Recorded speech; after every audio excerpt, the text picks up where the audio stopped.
തൂക്കി മക്കളെ, തൂക്കി.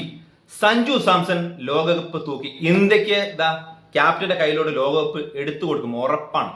എവിടെ പോയി പുച്ഛിച്ചവന്മാരും ചവിട്ടി മേച്ചവന്മാരും? ആ ക്യാപ്റ്റനോ സൂര്യകുമാർ യാദവ് എന്നാന്ന് പറഞ്ഞ അഭിഷേക് ശർമ്മയ്ക്ക് പകരോ തിലക് വർമ്മയ്ക്ക് പകരോ എന്നൊക്കെ പറഞ്ഞ് പുച്ഛിക്കുന്നുണ്ടായിരുന്നല്ലോ. ഇപ്പൊ ലാസ്റ്റ് ആർക്ക് പകരമാണെങ്കിലും അവൻ വേണ്ടി വന്നില്ലേ നിങ്ങളെ ഒന്ന് സെമിയിലെത്തിക്കാൻ, ഒന്ന് ഫൈനലിലെത്തിക്കാൻ, കപ്പടിക്കാനൊക്കെ. ഓരോരുത്തരെയൊക്കെ കളിയാക്കുന്നതിനും പുച്ഛിക്കുന്നതിനും ചവിട്ടി മെതിക്കുന്നതിനൊക്കെ ഒരു പരിധിയുണ്ട്. ഫിനിക്സ് പക്ഷിയെ പോലെയാണ് സഞ്ജു ഉദിച്ചുയർന്നത്. സഞ്ജു പണ്ട് ഒരു ഇന്റർവ്യൂവിൽ പറഞ്ഞിട്ടുണ്ടായിരുന്നു, ക്യാപ്റ്റനോടും കോച്ചിനോടൊക്കെ സഞ്ജു സാംസനെ കളിപ്പിക്കാത്തതിനെ പറ്റി ചീത്ത പറഞ്ഞിട്ടോ അല്ലെ തെറി വിളിച്ചിട്ടോ ഒന്നും ഒരു കാര്യമില്ല. കാരണം എന്നാ, സഞ്ജു ഇന്ത്യൻ ടീമിന് അവിഭാജ്യ ഘടകമാണ്. സഞ്ജു ഇല്ലാതെ ഇന്ത്യൻ ടീം ഇല്ല എന്നൊരു അവസ്ഥ വന്നു കഴിഞ്ഞാൽ മാത്രമേ ഈ പറയുന്നതിനൊക്കെ ഒരു കാര്യമുള്ളൂ. ഇപ്പം വന്നു കേട്ടോ, അങ്ങനെ തന്നെ അവന്റെ ആഗ്രഹമായിരുന്നു, അതേപോലെ തന്നെ വന്നു. സഞ്ജു ഇല്ലാതെ ഇന്ത്യൻ ടീം ഇല്ല. ഇന്ത്യൻ ടീം എന്ന് പറഞ്ഞാൽ സഞ്ജു സാംസൺ തന്നെയാണ്. പുച്ഛിച്ചവരെയും എഴുത്തള്ളിയവരെയും എല്ലാവരെയും നല്ല താലമണ്ടയ്ക്ക് നോക്കി കൊടുത്തിട്ടാണ് വന്നത്.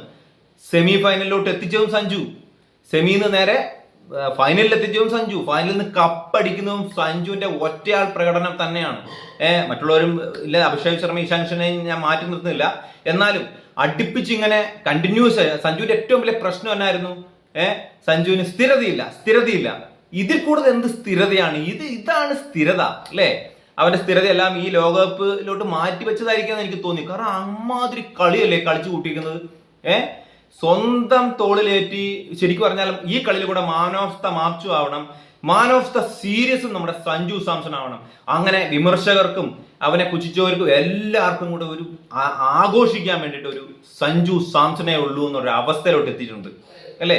ഇന്ത്യയുടെ പ്രകടനം എന്നൊക്കെ പറഞ്ഞാൽ അടിപൊളി. ടോസ് നേടിയപ്പോ ന്യൂസിലാൻഡ് ഇന്ത്യനെ ബാറ്റിങ്ങിന് അയച്ചു. ശരിക്കും പറഞ്ഞു കഴിഞ്ഞാല് ടെൻഷനോടെയാണ് കളി കാണായിരുന്നത്. കാരണം പെട്ടെന്ന് വിക്കറ്റുകളൊക്കെ വീണ് റൺസ് കുറഞ്ഞു പോകുന്നു. പക്ഷെ ഒന്നുമില്ല മക്കളെ, 20 ഓവറിൽ 5 വിക്കറ്റ് നഷ്ടത്തിൽ 255 റൺസാണ് ഇന്ത്യൻ ചുണക്കുട്ടികൾ അടിച്ചു കൂട്ടിയത്. അതിൽ നമ്മുടെ സഞ്ജു സാംസൺ 46 ബോളിൽ 89 റൺസാണ്, 5 4ഉം 8 6ഉം. അഭിഷേക് ശർമ്മ സഞ്ജു നല്ല പിന്തുണയാണ് കൊടുത്തത്. തുടക്കം തൊട്ട് വന്ന് പടപടേന്ന് പറഞ്ഞ അടിയായിരുന്നു.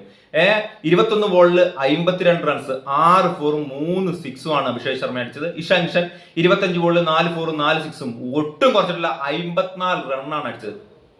ഹാർദിക് പാണ്ഡ്യ 13 ബോളിൽ 18, 1 4 1 6. ശിവൻ ദുബെ അവസാനം കത്തിക്കയറുക, ലാസ്റ്റ് ഓവറിൽ 20 റൺസ് അങ്ങാണ്ട് അടിച്ചു. 8 ബോളിൽ 26 റണ്ണ്, 3 4ഉം 2 6ഉം. തിലക് വർമ്മ 6 ബോളിൽ 8 റൺ എന്നിങ്ങനെയാണ് ഇന്ത്യൻ നിര. അപ്പം അവർക്ക് ജയിക്കാൻ വേണ്ടത് 256 റൺസാണ്. അപ്പൊ വീഡിയോ ഇഷ്ടപ്പെട്ടു കഴിഞ്ഞാൽ ലൈക്ക് ചെയ്യാൻ, ഷെയർ ചെയ്യാനും മറക്കണ്ട. സബ്സ്ക്രൈബ് ചെയ്ത് സപ്പോർട്ട് ചെയ്യണം. ബൈ.